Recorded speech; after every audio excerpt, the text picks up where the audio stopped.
Shalom Arav, merci beaucoup de nous accueillir chez vous. Shalom, c'est un plaisir. Est-ce que j'accueille ici tous les spectateurs? On est après le 7 octobre, après un an de guerre, et toute personne qui vit au sein de ce peuple, et la société israélienne en particulier, on sent qu'on est en train de vivre une période qui est transformative. Il y a des enjeux, des choses qui sont en train de se passer à l'intérieur, et j'aimerais avoir votre éclairage sur, à votre avis, qu'est-ce qui est en train de se jouer ici? Je pense que tous nous ressentons que nous sommes effectivement dans une période de mutation. On pourrait dire une nouvelle naissance. C'est-à-dire, de même que la sortie de l'exil est une nouvelle naissance, on peut dire que les événements qui se produisent dans l'État d'Israël, et on peut dire aussi sur la planète, entraînent une nouvelle naissance d'identité. Et il est tout à fait significatif du fait que la société israélienne est en recherche d'identité. Beaucoup plus que simplement du spiritualisme ou des valeurs, etc. Tout ça est vrai, mais les gens se demandent qui sommes-nous et que sommes-nous. Nous avons été le sujet d'une attaque, d'une violence barbare absolument incroyable. Cela entraîne des réactions de toutes sortes, aussi bien au sein du peuple juif que dans l'humanité, et ça ne peut pas ne pas créer un nouveau type d'identité humaine. Si on met le focus maintenant sur ce qui se passe, les processus qui sont en train de se passer au sein du peuple juif, qu'est-ce que vous êtes en train d'identifier? C'est vrai qu'on est juste un an après, mais qu'est-ce que vous êtes en train d'identifier? Qu'est-ce qui mijote? C'est très simple. Nous vivons une société tout à fait polarisée. Certains parlent même de deux peuples qui tous les deux parlent l'hébreu, mais qui ne se comprennent pas, qui ne comprennent pas les présupposés de base du dialogue.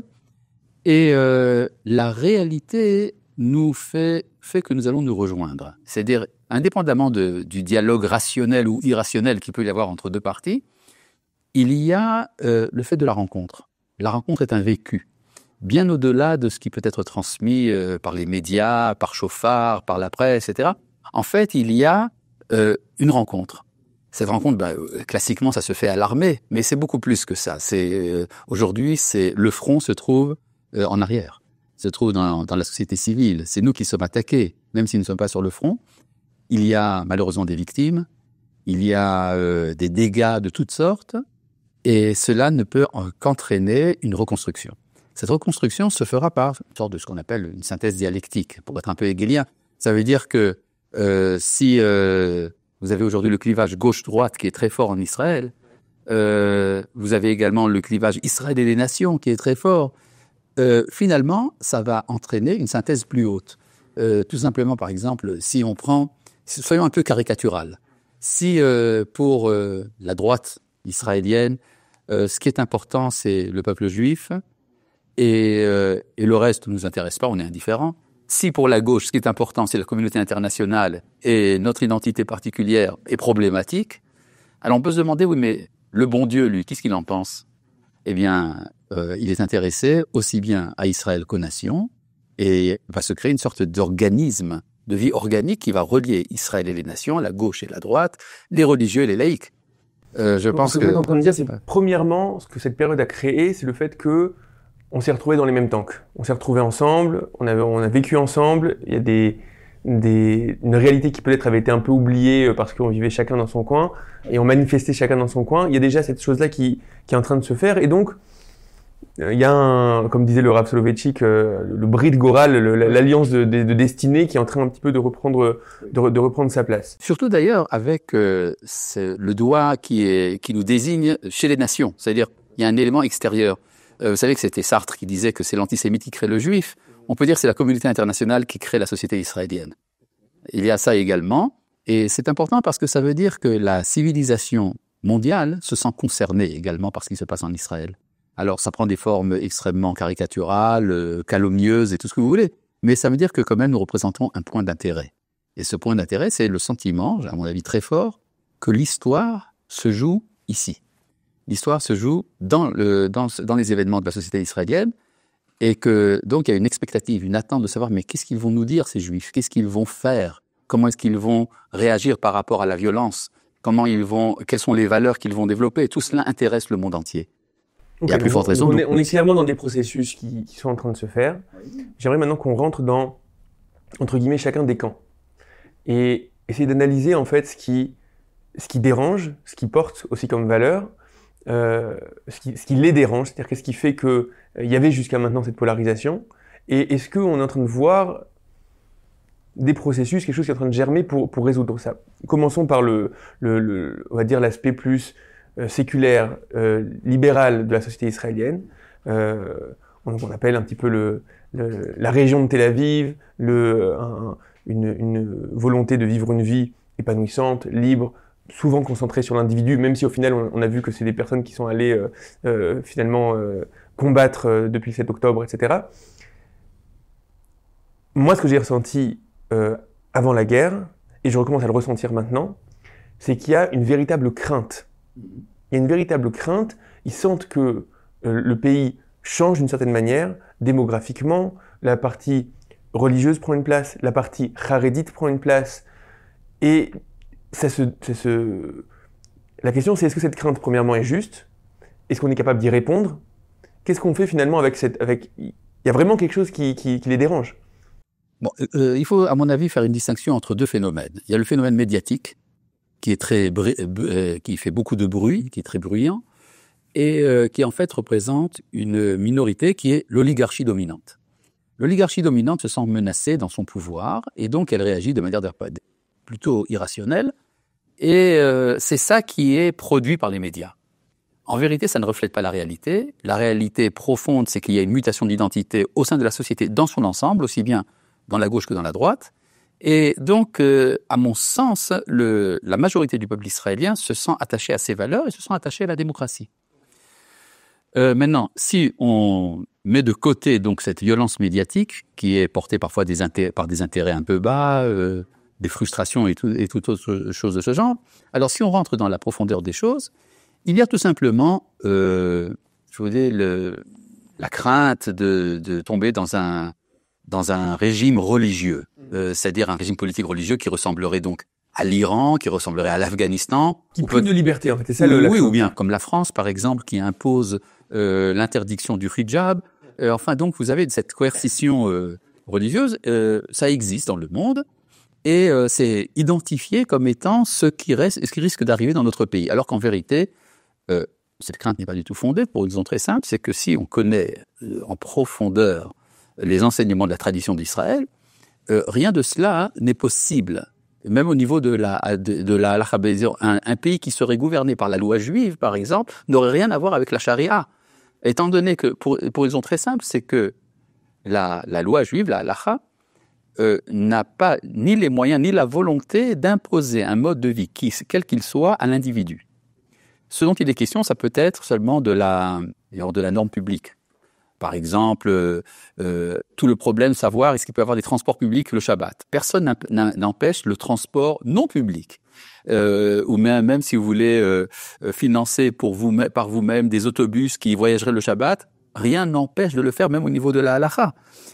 Quand il s'agit simplement de l'investissement de l'État, alors là c'est autre chose. Mais en vérité, il y a ce qu'on appelle traditionnellement le droit juif, le droit hébraïque, Mishpat Ivri, et même si on arrive à cette situation où la constitution de l'État d'Israël serait la Torah, pourquoi pas? En fait, ça serait un État où la liberté la plus grande régnerait encore beaucoup plus que dans l'état de choses actuel. C'est-à-dire, oui, effectivement, aujourd'hui, vous savez que dans la manière dont sont organisés les pouvoirs en Israël, il y a une hypertrophie du corps juridique qui s'attribue de plus en plus des prérogatives qui sont celles de l'État, du législatif ou bien du juridique, de l'exécutif, pardon. En fait, il y a aujourd'hui une domination de ce qu'on appelle la Cour suprême qui s'arroge le droit donc de légiférer, de prendre la place de la Knesset. Par contre, si on introduit le droit hébraïque dans le droit israélien, c'est là qu'on arrivera à une situation où très peu de lois pourraient être supprimées pour empêchement constitutionnel. Et ça, je pense que c'est un thème qui a besoin d'être développé. Il est tout à fait possible, en effet, que ceux qui étudient la Torah ne sont pas conscients de ces choses-là. Ça explique d'ailleurs pourquoi il y a de la part de ce qu'on appelle le monde de la Torah, expression un peu bizarre, il y a cette réticence par rapport à la prise de responsabilité étatique. C'est-à-dire que souvent, dans les yeshivot, on vous dira, on veut rester à étudier la Torah, les choses de l'État ne nous intéressent pas, etc. Enfin, donc, pour revenir donc au sujet central que vous avez évoqué, il y a des craintes, qu'on va dire, qui relèvent de la strate primitive de l'identité. On a peur de perdre sa liberté. À ce propos, je voudrais quand même vous raconter un entretien que j'ai eu avec un journaliste israélien. J'en ai eu plusieurs de ce type. Ce qu'ils m'ont dit, c'est, voilà, depuis qu'a commencé la guerre, je sens que je dois approfondir mon identité juive. Mais, attention, je suis athée. Et ça, c'est très intéressant. C'est cet athéisme, auquel je ne crois pas d'ailleurs. Je ne pense pas que véritablement il y a beaucoup d'athées en Israël. L'athéisme, en tout cas la proclamation de l'athéisme, c'est ce qui permet d'approfondir l'identité. C'est-à-dire, c'est un bouclier qui protège, c'est un bouclier protecteur qui protège de l'éventualité de devenir religieux. Et donc, on va se mettre un écran, voilà, je suis athée, je ne crois pas, et donc je peux approfondir mon identité juive. Et là, ça va aboutir à ce qu'on appelle vraiment une yirat shamayim, une crainte du ciel véritable, qui sera débarrassée de ces scories parfois un peu superstitieuses. C'est une idée qu'on retrouve beaucoup chez le Rav Kook, qui est le fait qu'il y a besoin d'avoir une période comme ça de remise en question profonde pour réussir à développer une conception du monde. L'athéisme serait une forme de foi. D'ailleurs, c'est le Talmud. En tout cas, une étape indispensable pour réussir à approfondir la conception du monde. Mais au final, on est face à une population qui a identifié des valeurs importantes, la valeur de la liberté, la valeur de l'épanouissement de l'individu, la valeur évidemment de la modernité, de la science, d'être dans le monde, d'avoir une prise de responsabilité dans le monde. Et cette population-là, voyant démographiquement que l'État d'Israël est en train de changer avec une partie plus traditionnaliste et plus religieuse, etc., dit « j'arrive pas à me reconnaître là-dedans et ça m'inquiète ». Alors, je suis d'accord avec vous que souvent cette inquiétude-là, elle est... c'est de la caricature. Elle est caricaturale, etc. Mais je pense qu'il y a une remise en question qu'on doit avoir. C'est-à-dire, est-ce qu'on est aujourd'hui capable de proposer un modèle qui est un modèle profondément juif, qui a vraiment un système de valeurs et une colonne vertébrale qui est juive, et qui d'un autre côté ne paraît pas étranger, ne paraît pas devoir bafouer toutes ces valeurs-là de liberté, d'épanouissement de l'individu, etc., qu'ils identifient. Absolument. On peut dire qu'un des enjeux pour ceux qui étudient la Torah serait de comprendre que la Torah a quelque chose à dire. Et c'est pas toujours évident, étant donné qu'il y a eu une restriction de l'étude dans un champ extrêmement étroit, d'une partie seulement du Talmud, dans laquelle on s'investit pour faire des circonvolutions, du pile-poule, etc. Alors on a oublié de quoi parle la Torah. Or, la Torah est si vous voulez, une sorte de plan, de pertinence pour les grands problèmes qui préoccupent le monde.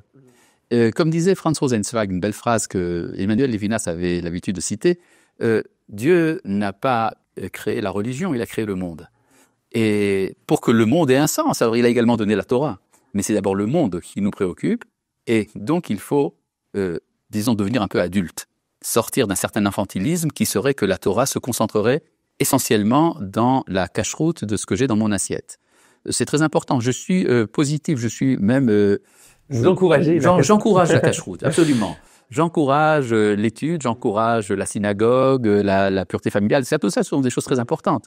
Le problème est de savoir quelle est la proportion, c'est-à-dire de quoi est-ce qu'on s'occupe. Est-ce que, par exemple, le problème de la faim dans le monde, de la violence, est-ce que le problème de la crise climatique, est-ce que cela a quelque chose à voir avec la Torah? Je pense que oui, évidemment. Mais ces choses-là sont parfois un peu oubliées. Il y a ce que Avraham Livni appelait un manque d'envergure.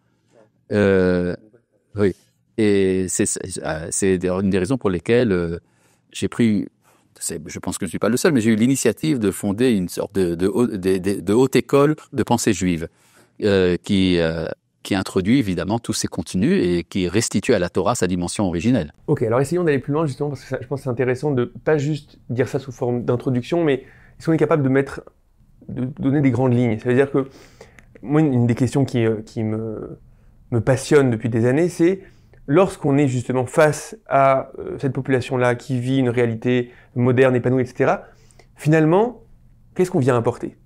Et je pense que, de ma réflexion, mais ça m'intéresse d'avoir votre avis, je pense que justement, dans une société postmoderne où il y a ce que Gilles Lipovetsky appelle l'ère du vide, la chute des grandes idéologies, la chute du sentiment de sens, du fait qu'on est là pour quelque chose, qu'on a quelque chose à faire, etc., on a aujourd'hui énormément d'études qui montrent que le niveau de de perte de sens, de dépression, est extrêmement fort. C'est-à-dire, je pense que le judaïsme a quelque chose qui est tellement intéressant à dire sur la dimension de sens, la dimension de prise de responsabilité sur l'élévation de la personne, le fait de dire que le sujet n'est pas juste de performer au niveau de la carrière, etc., mais de finalement faire grandir l'homme. Est-ce que vous pouvez m'aider à donner des grandes lignes, finalement, qu'est-ce qu'on aurait à dire à cette population-là pour dire, vous considérez aujourd'hui la Torah comme une menace, vous considérez le judaïsme comme une menace, c'est en réalité une richesse, c'est votre richesse, voilà ce qu'on a à vous proposer. C'est tout simple. Il y a une valeur fondamentale qui est à la base du judaïsme. C'est celle de la liberté. Et la liberté, aujourd'hui, est formulée comme étant une donnée juridique. Quand vous regardez la Déclaration des droits de l'homme, alors quand on parle de la liberté, c'est une liberté au niveau du droit.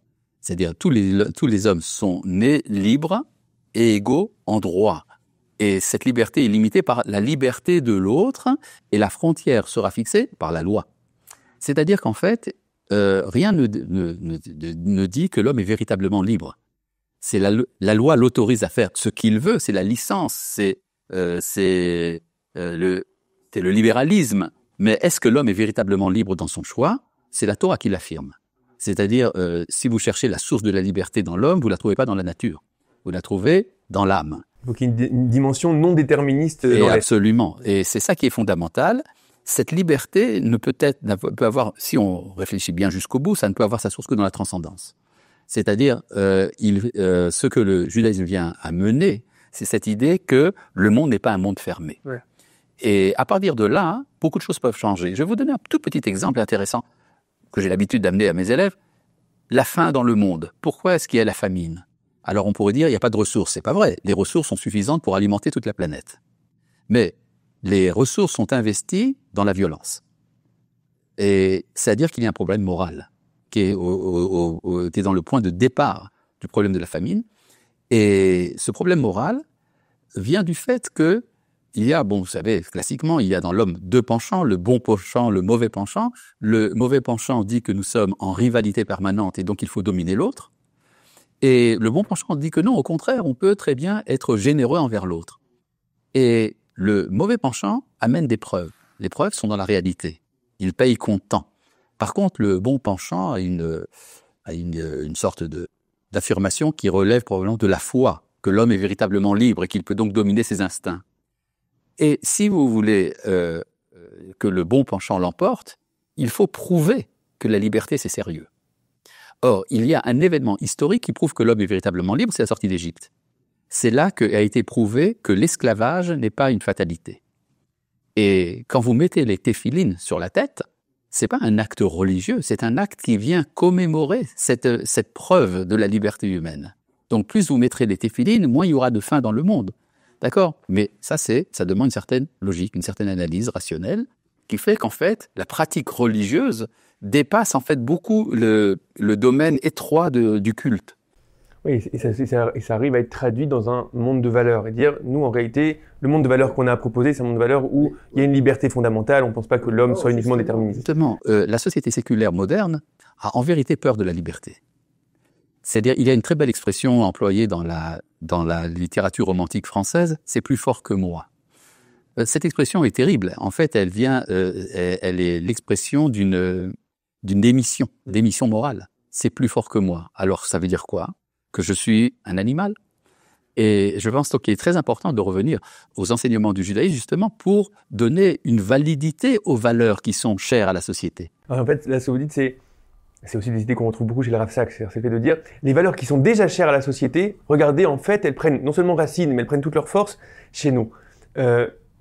J'aimerais justement aller pas dans des choses qui sont déjà admises par la société, pas des valeurs qui sont déjà admises, mais peut-être des choses où on a clairement une vision qui est différente, mais qui peut être, oui, conçue comme quelque chose qui pourrait apporter. Oui, c'est-à-dire, ce qui est très important, c'est l'idée de personne. C'est-à-dire, la philosophie est impersonnelle, la science est impersonnelle, l'homme est effacé. Ouvert. Et c'est Emmanuel Levinas, qui, se basant sur la tradition juive, a eu le mérite justement de remettre le visage humain au centre de la pensée. Et c'est-à-dire que, comme disait d'ailleurs Henri Heine, les Grecs que j'admirais tellement dans ma jeunesse, en fait, c'était des enfants.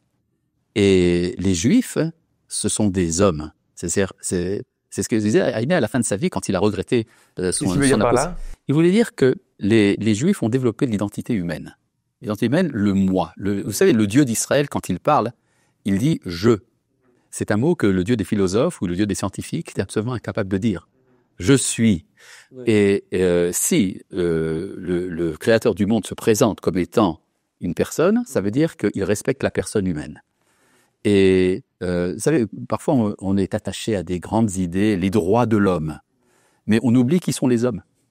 On parle en termes tout à fait abstraits, à nouveau juridiques, et on oublie qu'en fait il y a une volonté des personnes qui évoluent dans notre monde. Et ça, c'est la tradition prophétique d'Israël qui en parle. Et si on oublie cette tradition, alors le monde reste, disons, un peu perdu. Et il ne sait pas très bien où il va. Cette crise d'identité dont vous avez parlé, justement, effectivement. C'est très difficile à conceptualiser, cette idée-là, parce que, en réalité, au fondement de la conception actuelle, les fondements de ce qui existe, c'est un monde de loi, un monde de déterminisme qui est à l'origine de ce monde. Et le fait de dire non, en réalité, ce que tu vis dans ta conscience, ou tu te vis comme un sujet, en réalité, il y a une source, la source de l'être est aussi, d'une certaine manière, sujet, d'une certaine manière, conscience. C'est une vraie révolution. C'est vrai que c'est une révolution, mais nous vivons aujourd'hui une époque assez extraordinaire, c'est le fait de l'existence de l'État d'Israël. Or, qu'on le veuille ou non, on peut retourner ça dans tous les sens, c'est conçu par la communauté internationale comme étant un événement biblique au sein de la modernité. Et donc, on peut dire, le personnage le porteur de la Bible, qu'on croyait relégué dans l'Antiquité, dans les oubliettes de l'histoire, revient sur la scène. Et c'est là que il y a une écoute de l'humanité, de ce qui se passe en Israël, sans vraiment savoir pourquoi il y a, disons, une sorte d'obsession. Inconsciente, mais enfin une obsession de préoccupation de qu'est-ce qui se passe dans l'État d'Israël. Vous vous rendez compte que dans la presse internationale, nous prenons une place absolument énorme, disproportionnée par rapport à ce que nous sommes. Ça veut donc dire qu'en fait, il y a une attente. Or, nous autres, les enfants d'Israël, nous ne sommes pas toujours conscients de cette attente. Mais ça nous engage, ça nous engage à prendre des responsabilités. D'ailleurs, Abraham Livni le disait très bien dans Le Retour d'Israël et l'Espérance du monde, que Israël a une responsabilité de donner un supplément d'âme à la société technologique développée. C'est-à-dire, il y a une disproportion, une déconnexion entre la conquête de l'espace, qui est la spécialité de la société occidentale, et la conscience du temps et de la sainteté du temps, le Shabbat, qui se trouve en Israël. Or, sans Israël, le monde perd sa colonne vertébrale. J'ai rencontré il y a quelque temps un des dirigeants du mouvement Makuya du Japon. Ce sont des pro-israéliens très férus. Ce dirigeant m'a dit, mais votre responsabilité, c'est d'assurer le contact avec la transcendance dans l'histoire. C'est-à-dire, si vous voulez, on pourrait représenter le monde comme étant une grande maison dans laquelle il y a des habitants. Et le monde a un toit. Le toit est important, il nous protège. Mais c'est quoi le toit du monde ? Eh ben, c'est justement ces lois de la nature, ce déterminisme dont vous parlez, qui nous protège d'un contact direct et dangereux avec l'infini. Mais une maison ne peut pas vivre sans cheminée. Il faut quand même un peu d'air, il faut un peu de lumière. Or, les responsables du nettoyage de cette cheminée, c'est nous les enfants d'Israël. Nous sommes un peu les ramoneurs du bon Dieu, si vous voulez. Ce qui fait qu'on n'est pas toujours très propre. Pour revenir à... On a une partie de la population israélienne qui identifie le judaïsme, ou ceux qui portent le judaïsme comme quelque chose qui est menaçant, qui est obscurantiste, etc. Et donc on a tout un espèce d'enjeu de dire non, rendez-vous compte qu'au contraire la source même de liberté est censée être portée par nous. Et ce que vous dites, c'est que d'une certaine manière, pendant cette guerre, on vit plus ensemble, la destinée est plus commune, et donc quelque chose est en train de se faire dans ce domaine-là. Les choses se rapprochent dans ce domaine-là. Absolument. Ce qui veut dire également que Israël va être conçu comme étant et comme portant une responsabilité de phare moral de l'humanité. Je pense que c'est ce que notre Premier ministre a très bien compris lorsque, dans son discours aussi bien devant devant les députés américains et aussi bien à l'Organisation des Nations Unies, quand il a expliqué que c'est la lutte, nous vivons aujourd'hui la lutte entre une lutte de valeurs, entre le bien et le mal, et que l'humanité, et chaque nation va devoir prendre sa position sur sa direction. Est-ce que vous allez faire partie de la malédiction ou de la bénédiction, des termes bibliques qui ont été employés par Netanyahou. Et effectivement, on se rend compte tout à fait qu'il y a un positionnement des puissances, des États grands ou petits, des mouvements spirituels autour de cette question, de savoir comment gérer la crise morale, comment réagir à la violence, et qu'est-ce que le peuple juif a à dire là-dedans. Et je pense que le moment est venu, il y a aujourd'hui une sensibilité au sein de la société d'Israël pour ces choses-là. Et ça donne également une responsabilité très importante, par exemple, à des médias comme Shofar ou autres, qui ont ce privilège de publier ces choses-là. Oui. J'entends. On va revenir juste après sur cette problématique façonnation et les enjeux façonnation. Je veux juste continuer 2 secondes à parler de ce qui est en train de se transformer au sein de la société israélienne. Et il y a des choses qui sont en train de se transformer, des choses qui doivent se transformer et sur lesquelles on a une responsabilité peut-être de dire des choses. Un des sujets qui est omniprésent aujourd'hui dans les consciences en Israël, c'est le sujet de ce que vous avez appelé le monde de la Torah ou ce qui s'appelle le monde Haredi, c'est-à-dire le monde orthodoxe qui a développé une autarcie par rapport au sionisme. On va dire a développé une manière de concevoir la stratégie de préservation par le fait d'être de côté. D'être de côté, Et on va dire que, d'une certaine manière, ça marche. C'est-à-dire qu'il y a quelque chose qui est... je ne sais pas s'il y a 70 ans, au début de l'État d'Israël, que ce soit Ben Gurion ou que ce soit... aurait pu imaginer que le monde de la Torah et le monde Haredi allait grandir à ce point et allait réussir, on va dire, le pari de faire revivre la dimension de l'étude, l'éducation juive à ce point, etc.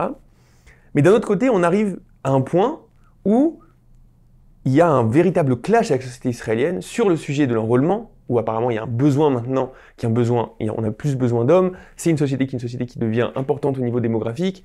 Il y a quelque chose aussi de la question morale, de est-ce que vous faites partie, vous faites pas partie, vous venez aider, vous venez pas aider dans un... Et la question c'est, qu'est-ce qui se joue ici? Et j'ai l'impression qu'on est quasiment dans une dimension métahistorique, avec une identité qui est une identité d'un côté extrêmement fidèle et d'un autre côté qui n'arrive pas à intégrer le présent. Écoutez, tout le problème, et c'est ça la tragédie du monde Haredi, c'est le problème de savoir quel est le contrat de la société, le contrat social. Sur quoi est-ce qu'il est basé? Alors, ce que affirme, sans vraiment jamais le dire, ce monde de la Torah, c'est que nous n'avons pas demandé le sionisme. Vous avez fondé votre État, sans nous demander notre avis, cet État n'est pas fidèle à la Torah, et donc nous ne nous sentons pas concernés. Et maintenant, vous avez le problème, vous avez des conflits militaires, il y a un prix à payer, mais en fait, si vous nous aviez écouté, peut-être qu'on n'en serait pas là. Et donc, en fait, c'est ça qui n'est pas clair. C'est-à-dire, l'exigence de l'enrôlement dans l'armée pour les Haredim ignore cet aspect-là. Et c'est ça, la tragédie donc, du monde Haredi, c'est le fait de s'être mis en marge de l'histoire. Alors, on peut dire qu'il y a des traumatismes qui justifient cela. Il y avait une persécution pratiquement de la Torah, et donc la stratégie employée a été celle du repli. C'est une guerre de défense. Mais c'est là que la coquille doit s'ouvrir. C'est-à-dire, le moment est venu de rejoindre. Et ça va se faire, parce qu'une société qui ne peut vivre que dans sa coquille, ceci de ce genre ne peut devenir que malade d'une certaine manière. Ce qui explique pourquoi il y a des mouvements souterrains en dehors des grandes déclarations, des mouvements souterrains au sein de la société haredite qui disent non, on n'est pas d'accord, on veut aller à l'armée, on veut fonder également des unités de haredim, etc. Rappelons-nous quand même une chose très importante, c'est qu'en fait, il semblerait que dans le commandement militaire, dans la classe de Chilonite, il y a également cette crainte que les Haredim viennent à l'armée. C'est-à-dire qu'en fait, le discours n'est pas toujours sincère. C'est-à-dire, c'est une manière d'attaquer les Haredim, surtout pour une raison très simple, c'est qu'ils font partie d'un gouvernement de coalition de droite. S'ils avaient quitté Netanyahou, ils auraient reçu tout ce qu'ils demandent. C'est-à-dire, il y a également une sorte d'hypocrisie dans cette exigence des Haredim revenir à l'armée. C'est la raison pour laquelle j'ai toujours refusé de faire des déclarations quelles qu'elles soient par rapport à ce problème, Parce que c'est une manipulation politique. Et on ne peut pas discuter de manière rationnelle et sereine quand on mêle à cela des considérations de rivalité politique qui n'ont rien à voir avec le sujet. Si on va sur le mouvement de fond, qu'est-ce qui se joue? Qu'est-ce qui se joue dans le fait qu'on a la partie qui se considère comme extrêmement fidèle à ce qu'est le judaïsme et qui n'arrive pas on va dire, pour se préserver, n'arrive pas à entrer complètement dans le présent qu'est le peuple d'Israël au présent. Qu'est-ce qui est en train de se jouer et comment on peut essayer de réfléchir à des solutions? Parce que la crainte de perte d'identité, la position d'un mode de vie qui n'est pas le leur, de se diluer dans une société qui est extrêmement occidentale, etc. Elle existe aussi. Oui, mais il faut bien comprendre une chose, c'est que la fidélité, ce n'est pas le repli. C'est-à-dire la Torah a un plan d'action. Et donc, se replier, c'est un comportement qui correspond tout à fait à ce qu'était le judaïsme en temps d'exil. Et la plus grave erreur qu'il peut y avoir au niveau de la Torah, c'est de se tromper sur la nature de l'époque que nous vivons. C'est-à-dire, si pour reprendre un thème qu'on trouve dans la Torah, notre ancêtre Jacob s'appelle également Israël. Et puis, il y a parfois Israël redevient Jacob, Jacob redevient Israël, etc. C'est-à-dire qu'en fait, ce sont deux manières de comportement qui toutes les deux font partie de l'identité d'Israël. Il y a Jacob, celui qui se plie aux événements, qui se soumet en fait à la domination d'Ésaü, son frère, c'est-à-dire celui qui domine le monde. Et puis, il y a des moments où il faut grandir et devenir Israël. Or, ce moment est arrivé. C'est-à-dire nous sommes sortis de l'exil. Et donc, continuer à vivre comme si on était dans la Pologne du XVIIIe siècle, en fait, ce n'est pas un acte de fidélité, c'est plutôt un acte de repli. Est-ce que vous êtes optimiste sur le fait que les processus vont se faire? Sans aucun doute. C'est-à-dire, si vous croyez qu'il y a quand même un créateur au monde, alors je pense que nous avons quand même une certaine assurance que nous allons vers le bien, sinon ça sert à rien. C'est-à-dire, comme disait Eliane Amado-Live-Valency, l'optimisme est un moyen d'action. Sinon, on peut en caresser chez soi à la maison. Ça, j'entends. Ça, si on va dire sur quand on dit la big picture. La question, c'est sur cette question-là où on voit que il y a vraiment beaucoup de mouvements. C'est très intéressant lorsqu'on rentre dans cette question-là, qui est la question du monde Haredi. On a un leadership qui renforce les barrières. Il y a une lettre qui est sortie hier de Rabbanim, justement, Séfaradim, du monde Haredi, qui disait que même ceux qui ne sont pas dans les yeshivot ne doivent pas s'enrôler. On a d'un côté ça, de l'autre côté on a le Rav David Leibel qui essaie de faire avancer les choses et qui parle avec l'armée. C'est très très compliqué. Est-ce que vous êtes optimiste sur cette question-là? Tout à fait. Petite remarque à propos des séfarades, justement. Les séfarades, quand ils ont cette réaction extrémiste, c'est justement parce qu'ils se sentent menacés par la société ashkénaze. C'est parce qu'ils se disent « Ah oui, alors on va donner une partie des élèves de yeshiva, ils vont aller quand même à l'armée, mais ça sera les séfarades. » Et donc, ils ne veulent pas être de la chair à canon. Et donc, on peut dire qu'il y a également ce style de réaction. Mais non, la crise ne pourra qu'augmenter, mais personne n'envisage d'envoyer des voitures de police emprisonner des Haredim. Personne ne l'envisage. Et donc, tout se fait de manière indirecte. Suppression de subsides et des choses de ce genre. Et c'est ridicule. Parce que on ne va pas vaincre une idéologie par des moyens financiers. C'est absolument impossible. Les Haredim, qui déjà sont à un niveau économique inférieur au reste de la société, seront prêts à supporter même la pauvreté. Et donc, finalement, cette barrière va entraîner une réflexion sérieuse. Une réflexion sérieuse du côté, justement, laïque, à mon sens.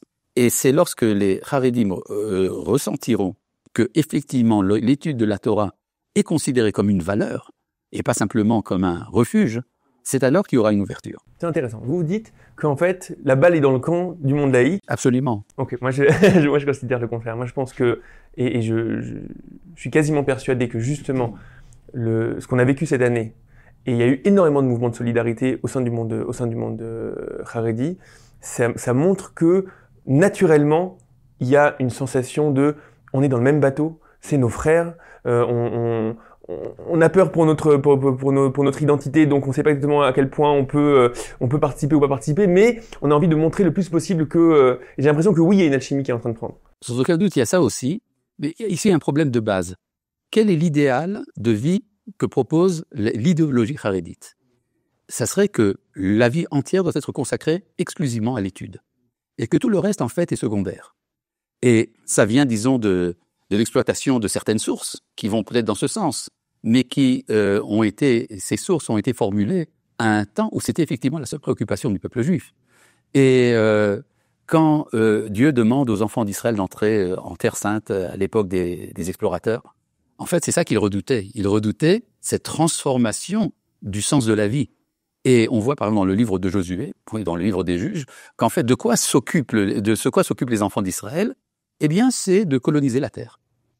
Et c'est coloniser la terre, c'était le Khatam Sofer, un des grands maîtres du XVIIIe siècle, du XIXe siècle, qui disait que, en fait, en Eretz Israël, cette séparation entre le spirituel et le professionnel et l'agriculture, etc., elle n'existe pas. Tout cela relève du même projet, d'un projet de sainteté, de présence de la providence au sein d'Israël, et que c'est un modèle de société entièrement élaboré qui va servir par la suite de modèle aux nations. Et donc, c'est ça qui est oublié et c'est ça qui doit se transformer. Ok, très bien. J'ai l'impression qu'on a fait un tour de la question. On va dire, sur la question, on va dire en interne de ce qui se passe dans le peuple d'Israël, on a avancé. On va maintenant essayer de prendre une vision plus sur les enjeux d'Israël par rapport aux nations. Une des questions ça m'intéresse d'avoir votre avis, et à nouveau, j'essaie de le voir de manière métahistorique ou métaphysique. Le peuple d'Israël est face à un ennemi qui a démontré des niveaux de cruauté, des niveaux de mal qui sont inimaginables, mais qui au final vient de l'islamisme radical. Et cet ennemi-là, finalement, est un enjeu pour toute la société humaine, parce que c'est quelque chose qui, soit sous forme terroriste, soit sous d'autres formes, est un enjeu pour tous. C'est intéressant de se dire qu'au XXIe siècle, le challenge de la société humaine, c'est d'être face à ce genre de barbarie, d'être face à ce genre de vision du monde, apparemment assez caricaturale, avec une vision d'un Dieu écrasant, etc. Qu'est-ce qui se joue là-dedans? Pourquoi maintenant le monde doit faire face à l'islam radical? Il faut bien comprendre, dans le subconscient collectif de l'Occident, l'islam représente la virilité. Okay. C'est-à-dire que la société occidentale se féminise de plus en plus dans le sens d'un affaiblissement de la puissance. La puissance est considérée comme un mal. Et c'est un héritage du christianisme. C'est pas pour rien que la personne la plus révérée dans le christianisme est une vierge. Et donc, l'islam représente une alternative par rapport, disons, à des maladies morales, de la licence, etc. D'ailleurs, ce que disent les islamistes, ils le disent de manière très claire. La société occidentale tombe dans la licence, dans une sorte de décadence morale, et nous sommes là pour rétablir les effets, la morale originelle. Le problème, c'est que l'islam lui-même a également ses propres freins. C'est-à-dire, l'islam est incapable actuellement de s'adapter à la modernité. Et donc, il reste une religion conquérante, c'est ça sa nature profonde, et avec une réticence terrible, c'est-à-dire le sentiment d'être menacé justement par la modernité, qui fait qu'il y aura une exaspération du fondamentalisme, sans parler du fait qu'il y a un sentiment de frustration terrible par rapport à l'État d'Israël. L'État d'Israël réussit alors que ce sont des hérétiques. L'État d'Israël est puissant. Comment cela est-il possible? Alors que Mahomet déjà avait rejeté le christianisme, le judaïsme dans les oubliés de l'histoire. Et d'un autre côté, on peut se rendre compte qu'aujourd'hui, il y a une remise en question du fondamentalisme islamique. Les frères musulmans sont souvent condamnés par des autorités religieuses au sein de l'islam. Et il y a aujourd'hui une recherche sincère de la paix avec Israël. Alors, remarquons quelque chose d'important, c'est que jusqu'à présent, tous les États qui ont fait la paix à moitié ou entièrement ou au tiers avec Israël l'ont fait pour des raisons pragmatiques. D'ailleurs, légitimées par l'islam, on a le droit de faire la paix avec les infidèles si on n'a pas les moyens de faire autrement. On a le droit, d'accord? Mais aujourd'hui, il y a au sein de l'islam une recherche de sources plus profondes qui légitimerait théologiquement la paix et la tolérance, et qui vont même jusqu'à reconnaître le droit d'Israël à sa terre, et non pas seulement le droit, mais l'obligation d'Israël de revenir à sa terre. J'ai moi-même personnellement des contacts dans le monde musulman où certaines autorités m'ont dit, mais vous n'avez pas le droit de céder un pouce de territoire puisque c'est Dieu qui vous l'a donné. D'accord? C'est-à-dire que c'est pas pour rien que les accords de paix avec les Émirats sont appelés les accords d'Abraham, parce que c'est ressenti comme étant un problème de famille, et au sein de la famille, on doit se réconcilier. Et d'ailleurs, la Torah l'a annoncé déjà, quand l'ange se révèle à la mère d'Ishmaël, Agar, et que l'ange lui dit « Reviens à ta maîtresse ». Reviens, chouvi, c'est-à-dire faire un retour. C'est-à-dire quelque chose a été oublié, c'est-à-dire l'islam a oublié la dette qu'il a envers le judaïsme, de même que Agar a oublié la dette qu'elle avait envers Sarah. Et aujourd'hui, il y a une réflexion véritable chez les autorités musulmanes qui est, mais finalement, Israël a quelque chose à nous apporter. Ça fait partie du plan de la Providence. Après, on a un point important.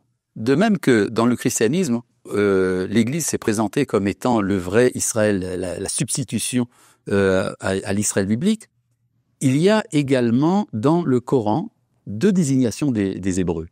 L'une, Yahoud, des Juifs, qui sont en général méprisés, et il y a les Banu Israël, les enfants d'Israël, qui sont un personnage noble de l'Antiquité, que l'islam ne connaissait pas. Au moment où il est apparu dans l'histoire, c'était déjà le temps de l'exil. Et ce que commencent à comprendre les musulmans aujourd'hui, c'est que les enfants d'Israël sont revenus. Et ils sont revenus, ils sont à respecter, non pas parce que ce sont le peuple du livre, mais c'est parce que ils accomplissent l'alliance de Dieu avec eux. Et c'est là que ça explique, par exemple, vous savez que récemment j'ai publié un petit livret qui s'appelle « Ce que pense le judaïsme de l'islam ». Le résultat était que j'étais invité à Abu Dhabi à en parler avec les autorités aussi bien politiques que religieuses. Et depuis, je reçois des ricochets du monde musulman dans son ensemble, où il y a effectivement certaines personnes qui admettent cette position. Et donc, ça me rappelle qu'il y a déjà près de 50 ans, j'avais demandé au Rabbi Ashkenazi Manitou, je lui avais demandé, mais comment va se faire la teshuva d'Ishmaël? À quoi il m'a répondu, écoute, il y a 50 ans, personne ne pouvait imaginer les transformations qui se passent aujourd'hui au sein du christianisme. Alors ça se passera aussi un jour. Effectivement, nous en sommes conscients. Je pense que le fait que nous sommes revenus à notre terre, disons, déstabilise les idées reçues qu'il y avait jusqu'à présent, aussi bien dans la théologie chrétienne, mais aussi également dans la théologie musulmane. L'impression que j'ai, c'est que l'Occident, finalement, qui s'est éloigné de l'idée du divin, qui s'est éloigné de la dimension de transcendance, finalement est conforté dans cet abandon-là, lorsqu'il dit, regardez finalement en face de nous, regardez le niveau de barbarie, de non-liberté, etc., qu'on voit chez l'islam, et donc c'est caricature face à caricature. Oui, justement, mais c'est ça justement qui va permettre la rencontre au sein d'Israël, c'est-à-dire ce qu'on appelle l'unité des valeurs. Il y a des valeurs portées par la tradition occidentale, il y a d'autres valeurs rivales qui sont portées par la société musulmane. La capacité justement de faire rencontrer ces valeurs se fait à travers Israël. Pour dire un point tout à fait banal, c'est que le monde occidental a hérité de la philosophie grecque que l'homme est au centre du monde et que Dieu, s'il existe, est dans la périphérie. Par contre, pour l'islam, c'est Dieu qui est au centre du monde et l'homme n'a qu'à se soumettre. Et qu'est-ce que pense le judaïsme? Le judaïsme dit que ni Dieu ni l'homme ne sont au centre du monde, mais le dialogue entre eux. Ce qu'on appelle la participation à l'œuvre du commencement. Shuta Femase Bereshit. C'est-à-dire cette idée que, en fait, l'homme est en collaboration avec le Créateur du monde, et donc ça permet une réconciliation. C'est-à-dire si l'Occident et l'islam viennent étudier chez nous, ils auront un lieu de rencontre. Et cela est tout à fait possible, c'est en train de se faire. Ok, on a du boulot.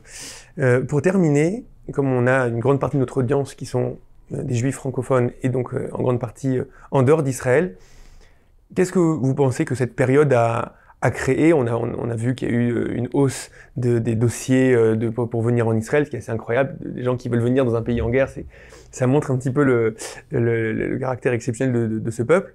Qu'est-ce que vous pensez qui est en train de se passer pour le judaïsme en dehors d'Israël? Remarquez une chose importante, c'est que la société israélienne, sur le plan démographique, est celle qui est dans la plus grande hausse dans le monde occidental. Ouais. C'est-à-dire qu'il y a un optimisme fondamental, il y a un pessimisme qui habite aujourd'hui l'Europe, en particulier également les Juifs, mais l'ensemble de l'Europe, et des Américains également.